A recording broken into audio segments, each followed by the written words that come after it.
السلام علیکم۔ عربوں کا ایک ایسا خاندان جو موجودہ دور میں کم و بیش 15,000 افراد پر مشتمل ہے۔ ایک اندازے کے مطابق اس خاندان کی مجموعی دولت 1.4 ٹریلین ڈالرز ہے، مطلب 14 کھرب US ڈالرز، اور اسی خاندان کو آج مکہ اور مدینہ کے متولی کے طور پر جانا جاتا ہے۔ آج ہم آل سعود یا سعودی عرب کے حکمران خاندان کے متعلق تفصیلاً آپ کو بتائیں گے۔ آل سعود عربوں کے کس قبیلے سے تعلق رکھتے ہیں اور نبی کریم صلی اللہ علیہ وآلہ وسلم کے ساتھ اس قبیلے کا کیسا رویہ تھا؟ نبوت کا جھوٹا دعویٰ کرنے والے مسلمہ کذاب سے اس قبیلے کا کیا تعلق تھا، اور پہلی جنگ عظیم میں یہ خاندان عثمانی سلطنت کے خلاف کیوں تھا؟ اگر موجودہ سعودی عرب کے میپ یا نقشے کی بات کی جائے تو اس کے عین درمیان میں یہ پورا علاقہ نجد کہلاتا ہے، جبکہ نجد کے مغرب میں یہ علاقہ جس میں مکہ اور مدینہ بھی آتے ہیں اسے حجاز کہا جاتا ہے۔ آل سعود خاندان نے نجد کے علاقوں کو بنیاد بناتے ہوئے یہاں 3 مرتبہ اپنی حکومت قائم کی، اور موجودہ دور کا سعودی عرب اس خاندان کی تیسری ریاست ہے۔ تو اس خاندان کی تاریخ سمجھنے کے لیے ہمیں قدیم عربوں کے قبیلے بنو حنیفہ میں آنا پڑے گا، جو جدید دور کے سعودی عرب کے بالکل درمیان میں یعنی نجد کے علاقے میں آباد تھی۔ نبی کریم صلی اللہ علیہ وآلہ وسلم کے دور میں اس قبیلے نے مسلمانوں کے خلاف کئی جنگوں میں حصہ لیا، لیکن آپ صلی اللہ علیہ وآلہ وسلم کی وفات سے کچھ عرصہ پہلے یہ پورا قبیلہ اسلام لے آیا، اور نبی کریم صلی اللہ علیہ وآلہ وسلم کی وفات کے بعد نبوت کا جھوٹا دعویٰ کرنے والا مسلمہ بھی اسی قبیلے سے تھا، جو خلیفہ اول حضرت ابو بکر صدیق رضی اللہ تعالیٰ عنہ کے دور میں قتل کیا گیا۔ محفوظ تاریخ میں اس خاندان کے جد امجد مانے ابن ربیعہ سمجھے جاتے ہیں، جو نجد کے بیچوں بیچ ایک چھوٹے سے قصبے دریا میں آباد ہوئے تھے۔ اس علاقے میں رہتے ہوئے انہوں نے کھجور اگانا شروع کیا اور کھجوروں کی تجارت سے گزر بسر کیا کرتے تھے۔ اس سے چند نسلیں آگے سعود ابن محمد آتے ہیں، انہی کے نام سے اس خاندان کو آل سعود یعنی سعود کی اولاد کہا جاتا ہے۔ سعود نے اپنے باپ دادا کے کھجور کے کاروبار کو وسیع کرنا شروع کر دیا، اور کچھ ہی عرصے میں کھجوروں کے ان باغات نے ایک چھوٹے سے قصبے کی شکل اختیار کر لی، اور سعود اس قبیلے کے ایک اہم ترین سردار کے طور پر سامنے آئے۔ لیکن ابھی تک اس خاندان کی کوئی ریاست یا حکومت قائم نہیں ہوئی تھی۔ چنانچہ سعود کی موت کے بعد اس خاندان کی تاریخ میں ایک اہم رخ آتا ہے جب ان کے بیٹے محمد ابن سعود قبیلے کے اگلے سردار بن گئے۔ ہوا کچھ یوں کہ دریا میں رہتے ہوئے ان کی ملاقات ایک اسلامی اسکالر محمد ابن وہاب سے ہوئی، جنہوں نے دریا کے علاقے میں رہنے کے لیے محمد ابن سعود سے پناہ مانگی۔ محمد نے بہت خوشی سے انہیں پناہ دے دی۔ اس کی وجہ یہ تھی کہ محمد ابن وہاب کے پاس کئی جنگجو موجود تھے جو ان کے لیے کٹنے مرنے کو تیار تھے۔ چنانچہ ان دونوں نے آپس میں ایک معاہدہ کر لیا، جس کے مطابق محمد ابن سعود امیر ہوں گے اور محمد ابن وہاب امام، جو اسلام کو اپنی اصل شکل میں نافذ کریں گے۔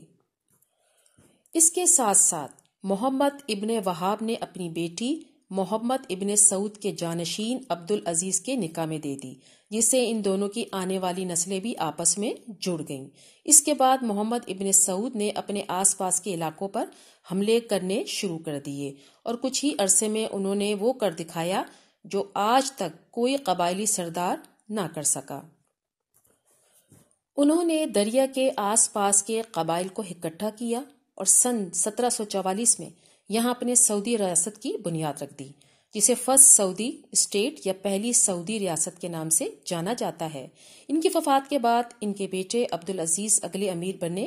ریاض شہر، جس پر اس وقت عثمانی سلطنت کے زیر سایہ ایک گورنر حکومت کر رہے تھے، محمد ابن سعود اپنی پوری زندگی اس شہر کو فتح نہ کر سکے، تاہم ان کے بیٹے عبدالعزیز نے 25 سال تک جنگ کے بعد یہ شہر فتح کر لیا، اور یہ حملہ آل سعود کی عثمانیوں سے دشمنی کی شروعات تھی۔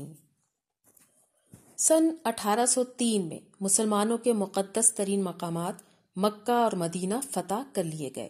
اس کے ساتھ ساتھ شام، عراق اور یمن پر بھی حملے شروع کیے گئے اور ان کو فتح کیا گیا کہ تمام علاقوں پر بہت زیادہ سخت قوانین لگائے گئے اور جو لوگ ان قوانین کی پابندی نہ کرتے ان کے خلاف سخت کارروائی کی جاتی۔ مسلمانوں کے مقدس ترین مقامات پر کنٹرول کر لینا اور اس آس پاس کے علاقوں پر قبضہ کر لینا بہت سے مسلمانوں کے لیے غصے کا سبب تھا، جن میں سر فہرست عثمانی سلطان سلیم III تھے۔ چنانچہ اگلے سعودی امیر سعود II کھل کر عثمانیوں کے خلاف نکل آئے۔ انہوں نے عثمانی سلطان سلیم کو خلیفہ ماننے سے انکار کر دیا اور یہ حکم دیا کہ مکہ میں جمعے کی نماز میں بھی ان کا نام نہ لیے جائے۔ اس کے ساتھ ساتھ عثمانی علاقوں سے آنے والے حج زائرین کو بھی روک دیا گیا۔ چنانچہ سعود کے بیٹے عبداللہ کے دور میں عثمانی سلطنت مصطفیٰ IV نے سعودیوں میں حملہ کیا۔ عثمانیوں نے بہت تیزی سے مکہ اور مدینہ پہ قبضہ کر لیا اور آل سعود سے جڑے ہر شخص کو قتل کرنا شروع کر دیا۔ ان کی ریاست دریا کو ملیا میٹ کر دیا۔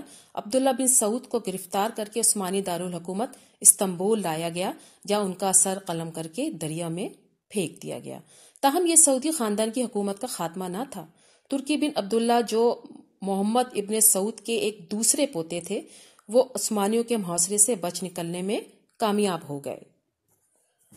چنانچہ چند سال روپوش رہنے کے بعد انہوں نے نجد کے علاقے میں اپنی دوسری سعودی ریاست کی بنیاد رکھی۔ چونکہ ان کا سابقہ علاقہ دریا عثمانیوں کے ہاتھ مکمل طور پر تباہ ہو چکا تھا، تو انہوں نے ایک قریبی شہر ریاض کو اپنا نیا دارالخلافہ منتخب کر لیا۔ ان کے کزن عبداللہ بن سعود کے ساتھ عثمانیوں نے جو کیا اسے دیکھتے ہوئے ترکی نے عثمانیوں کے ماتحت رہنے کا فیصلہ کیا اور عثمانی سلطان محمود II کی رضامندی سے اپنی سلطنت کو وسیع کرنا بھی شروع کیا۔ لیکن اس کے بعد ان کے بیٹے فیصل بن ترکی نے عثمانیوں کو جزیہ یا ٹیکس دینے سے انکار کر دیا، جس کے نتیجے میں عثمانیوں نے انہیں جلا وطن کر دیا۔ لیکن کچھ ہی عرصے میں عثمانیوں کی شرائط ماننے کے بعد انہیں تخت پر دوبارہ دے دیا گیا۔ اس کے بعد ان کے بیٹے عبد الرحمن ان کے جانشین بنے، لیکن ان وقتوں میں سعودی چاروں طرف سے اپنے دشمنوں سے گھرے ہوئے تھے۔ چنانچہ سن 1891 میں ایک حریف راشدی قبیلے نے ایک جنگ میں انہیں شکست دی اور انہیں ریاض چھوڑ کر جانے پہ مجبور کر دیا۔ اس کے بعد عبد الرحمن اور ان کا بچا کچا خاندان وہاں پہنچ گیا جہاں سے ان لوگوں کا سفر شروع ہوا تھا۔ اب یہ لوگ صحراؤں میں بدوؤں کی پناہ میں رہنے لگے۔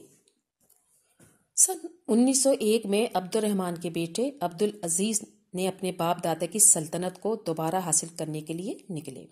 مورخ لکھتے ہیں کہ اس مہم کی شروعات میں ان کے ساتھ صرف 60 جنگجو تھے، جن میں زیادہ تر ان کے اپنے بھائی، کزن اور قریبی رشتہ دار تھے۔ عبد العزیز نے اپنے 27ویں جنم دن کی رات ریاض پر حملہ کیا۔ رات کا فائدہ اٹھاتے ہوئے ان لوگوں نے راشدی قبیلے کی اینٹ سے اینٹ بجا دی اور راشدی قبیلے کو نیست و نابود کر دیا، جس کے نتیجے میں عبد العزیز نے تیسری سعودی ریاست کی بنیاد رکھ دی اور نجد کے علاقے پر آل سعود کی حکمرانی کو بحال کر دیا۔ پہلی جنگ عظیم کے دوران آل سعود نے برطانوی سلطنت کے ساتھ اتحاد کر لیا اور یہ اتحاد ان دونوں کے مشترکہ دشمن یعنی عثمانی سلطنت کے خلاف تھا۔ عثمانیوں کے خلاف اس جنگ میں عربوں کے دوسرے قبیلوں نے بھی ان کا ساتھ دیا۔ چنانچہ آل سعود نے کچھ ہی عرصے میں نجد کے پورے علاقے پر کنٹرول سنبھال لیا اور جنگ عظیم کے بعد سن 1925 میں برطانیہ کی مدد سے انہوں نے حجاز میں مکہ اور مدینہ کا کنٹرول بھی سنبھال لیا۔ سن 1932 میں آل سعود نے نجد اور حجاز کی 2 سلطنتوں کو اکٹھا کر دیا۔ اس سلطنت کا نام آل سعود کے نام سے سعودی عرب رکھ دیا گیا اور عبد العزیز اس سلطنت کے پہلے بادشاہ بنے۔ سن 1938 میں اسی کے دور میں سعودی عرب سے آئل یا تیل دریافت ہوا، جس کے بعد آل سعود کی قسمت ہی بدل گئی۔ کنگ عبد العزیز سن 1953 تک سعودی عرب کے بادشاہ رہے۔ ان کی موت کے بعد آج تک سعودی عرب کا آنے والا ہر بادشاہ ان کا بیٹا تھا۔ کسی بھی حکمران خاندان میں حکمرانی ان کے بیٹے سے اور پھر اس کے بیٹوں سے منتقل ہوتی ہے، لیکن اس کے برعکس سعودی خاندان میں حکومت ایک بھائی سے دوسرے بھائی میں منتقل ہوتی ہے، نہ کہ بادشاہ کے بیٹوں میں۔ چنانچہ کنگ عبد العزیز کے بارے میں آتا ہے کہ ان کے 22 بیویوں میں سے کم از کم 40 بیٹے تھے اور ان کے بعد تخت کو لے کے حالات کافی خراب نظر آتے تھے، لیکن پھر ان کے بڑے بیٹے سعود بن عبدالعزیز تخت پر بیٹھنے میں کامیاب ہو گئے۔ اس دور میں تیل یا آئل کی آمدن کے باوجود ریاست کا قرض بڑھتا چلا جا رہا تھا۔ اس کے علاوہ کئی دوسرے مسائل کی وجہ سے ان کے بھائی فیصل نے انہیں معزول کر دیا اور خود تخت پر بیٹھنے میں کامیاب ہو گئے۔ کنگ فیصل نے بہت کامیابی کے ساتھ ملکی معیشت کو بہتر کرنے کے ساتھ ساتھ ایڈمنسٹریشن کو بھی مضبوط کر دیا۔ اسرائیل کو مغرب سے ملنے والی حمایت کے خلاف انہوں نے احتجاج کرتے ہوئے آئل وار شروع کر دی، جس کے نتیجے میں سن 1973 میں پوری دنیا میں تیل کا بحران پیدا ہو گیا۔ چنانچہ اس دور کو آج تک سعودی عرب کی تاریخ میں خاصی مقبولیت حاصل ہے۔ سن 1975 میں حالات اس وقت خراب ہونے لگے جب کنگ فیصل کو ان کے بھتیجے فیصل بن مسیب نے قتل کر دیا۔